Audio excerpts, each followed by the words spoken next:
Decidí titular el episodio de hoy con una pregunta.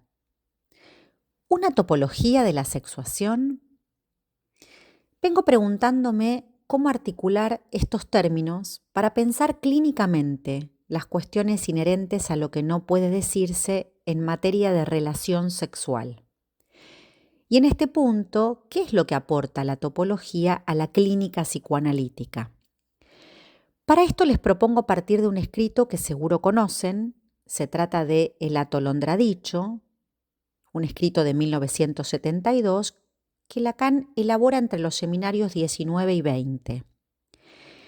Allí podemos situar algunos puntos fundamentales en torno a la lógica del decir y el dicho, a la lógica de la sexuación, a las cuestiones que sitúan a la topología como un recurso para orientar las intervenciones del analista.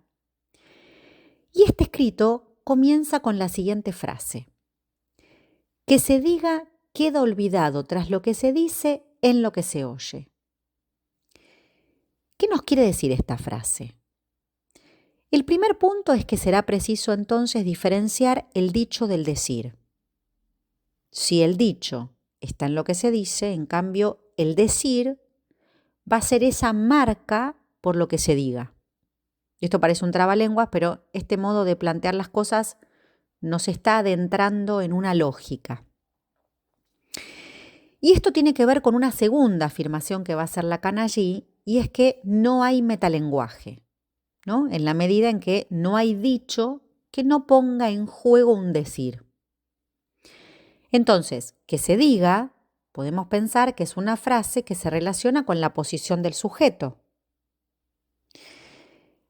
Antes dijimos que este escrito nos introduce en una lógica. La pregunta sería, ¿de qué lógica se trata? La lógica parte de enunciados, de proposiciones, ¿sí? Que mantienen una relación entre sí y que implican que esa relación se establece entre un sujeto y un predicado. Al mismo tiempo, sabemos que está la lógica aristotélica, como también la lógica kantiana. Esta última, por ejemplo, es la que se va a referir a determinados tipos de juicios, a ciertas propiedades que le pueden ser atribuidas a un sujeto, ¿no? De allí es que vemos surgir lo posible, lo imposible, la necesidad, la contingencia, la existencia, la inexistencia. Lacan va a hacer uso de la lógica, pero especialmente de la lógica modal, para hacer referencia a su sentido gramatical. Y en este punto se va a referir con eso a la relación del sujeto que habla con aquello que dice. ¿Sí? Lacan busca en la lógica una herramienta, un instrumento que posibilite escribir la no relación sexual. La función fálica es la escritura de una relación, ¿no? La del ser hablante con el goce. El sujeto se inscribe allí a partir del significante. En el atolondradicho hay un punto crucial en el que Lacan va a situar que en esa relación del sujeto que habla con lo que dice hay algo que no puede decirse y que no puede escribirse. Es precisamente, ¿no?, que no hay relación sexual, ¿no? La relación sexual no puede decirse ni escribirse. Es por esto que las fórmulas de la sexuación, contemporáneas a este escrito, van a referirse a que precisamente la diferencia sexual se va a situar en la lógica del inconsciente solo a partir del falo. Es decir, que es en torno al falo que tanto el hombre como la mujer, entendiendo que esto no está haciendo referencia a ninguna anatomía, van a encontrar, ¿no?, en la vía fálica el modo de instalar su posición sexuada. Pero va a haber un más allá, es decir, que si se trata del goce, va a haber un goce que no podrá ser capturado fálicamente. Por esto mismo podríamos decir que es lo que Freud se encargó de situar, ¿no?, en algunas consecuencias psíquicas sobre la diferencia sexual anatómica, podríamos decir, o incluso cuando Freud mismo, en la significación del falo, hace referencia a la función del falo como medida. Sin embargo, la diferencia es que ahora no va a situar la cosa en torno a las dimensiones simbólicas e imaginarias, sino que el hecho de que no hay relación, proporción sexual, va a ser precisamente inherente a lo real. Y en este punto, la lógica ya no podrá ser la atributiva, si entendemos por atributivo aquello que el falo haría atribuible o no, ¿no? Haga que se tenga o que no se tenga. En este punto tampoco va a alcanzar entonces con cuestiones ligadas a las salidas identificatorias. Entonces, las fórmulas de la sexuación van a indicar dos posiciones, cada una de ellas marcada por una proposición. Por ejemplo, todo X se inscribe en la función falo, ¿no? Ese universal que se va a fundar en la excepción del uno, ese será el lado macho, eso que Lacan llamaba el lado macho.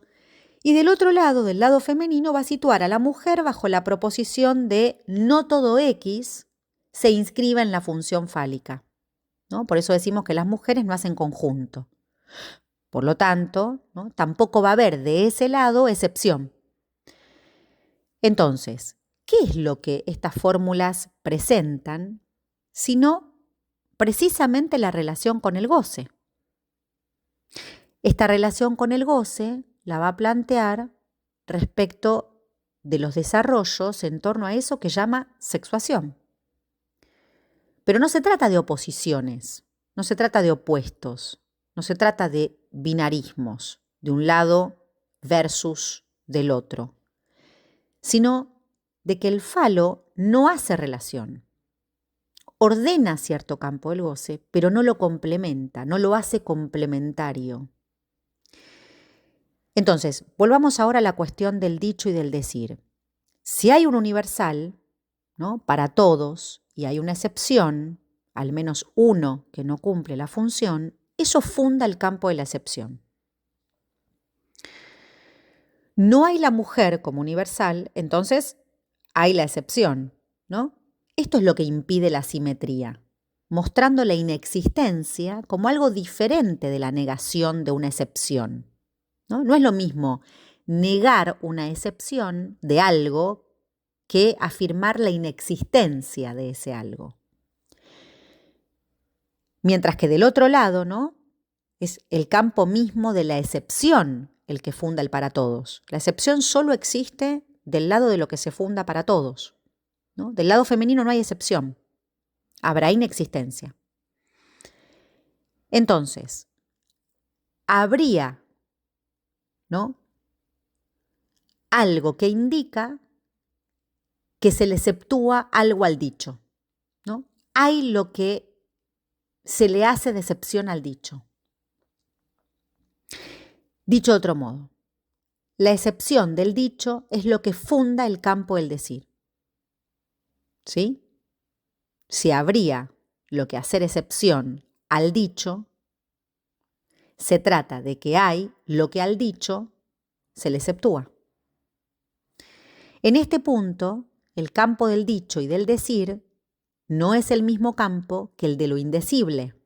Más aún, no es lo mismo el campo del dicho y del decir que el campo del goce, en ese punto del goce indecible. Y esto nos sirve para pensar eso aparejo que encierra el encuentro del lenguaje con los cuerpos, ¿no?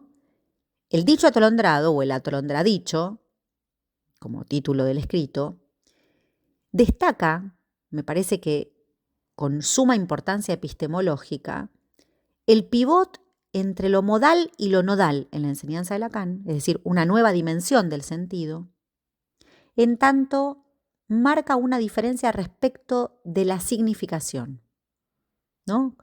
Si decimos que el decir existe al dicho, y ahora ese existe lo escribimos con un guión, existe al dicho, y este es un punto crucial para pensar cuestiones que articulan de otro modo al sujeto y al objeto, un punto fundamental para abordar la clínica y la interpretación va a ser el equívoco.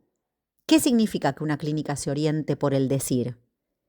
Si el instrumento de la interpretación es el equívoco, en la medida en que el decir y su heterogeneidad van a fundar el quiebre del sentido, precisamente porque el decir existe al dicho, La operación analítica implica un quehacer con la resonancia de lo discordante. Para que haya efectos entonces en un análisis sobre el síntoma y sobre la relación del síntoma con el goce, será preciso el acto de la interpretación. Y esto quiere decir que se hará preciso que haya un decir. Y para que esto ocurra, la interpretación deberá producir corte. ¿Sí? Lacan dice en ese escrito que la interpretación está hecha para producir olas. Y va a tomar precisamente el término apofántico para situar la diferencia con la interpretación en los términos dialécticos, ¿sí? Aquella interpretación que apuntaba a la significación. La interpretación se orienta como corte ahí donde apunta al objeto. Solo ahí vamos a poder aislar el goce en juego, ¿no? Paradójicamente, el goce en juego es eso que no hace juego, que no se adecúa, que no hace relación. Pero que en ese punto, en la clínica se nos presenta como eso que no deja de hacerse presente, de irrumpir en los cuerpos de nuestros analizantes, ¿no? Eso que siempre es del orden de lo que marca cierta extrañeza, del orden de una tensión, de lo que estorba. El goce es eso que se produce en esa repetición de lo sintomático. Precisamente porque no hay goce sino del cuerpo. No hay goce que no sea del cuerpo. Porque algo existe al discurso, algo queda por fuera, por fuera del campo de los dichos. Eso es algo que angustia. La cuestión es qué hacemos los analistas con el goce, en tanto se trata de lo que no encuentra tope, de lo que no tiene medida, ¿no? Eso que no para. Eso que tendría que ver con lo que Freud llamó la compulsión de repetición. Entonces, ¿por qué la topología? Si recordamos que la topología es la rama de las matemáticas que estudia las propiedades de las estructuras que se mantienen invariantes, ¿sí? Por las sucesivas y continuas transformaciones, pero es lo invariante, tal vez podamos entender por qué Lacan va a recurrir a ella para pensar elementos a partir de su posición, es decir, objetos a partir de posiciones, que no estén ligados a magnitudes, a cantidades medibles, ni a sustancias en términos orgánicos, ni al orden de la materia biológica. Es importante entonces destacar que los desarrollos en torno a la sexuación, entendida topológicamente, nos va a permitir ubicar cierto modo de pensar el anudamiento, por ejemplo, entre libido, pulsión, inconsciente, ¿no? Y esta es la razón por la cual sexuación no es sexualidad. Precisamente porque con el término sexuación, Lacan está haciendo referencia a la incidencia de un goce que no se entrama en la lógica fálica, que no pasa por el falo, que no pasa por el significante, que no pasa por los dichos. Eso que Lacan llamó entonces el campo del goce, pudo formularlo con ayuda de la topología entendida como una estructura para poder formalizar la experiencia analítica y, por supuesto, su teorización.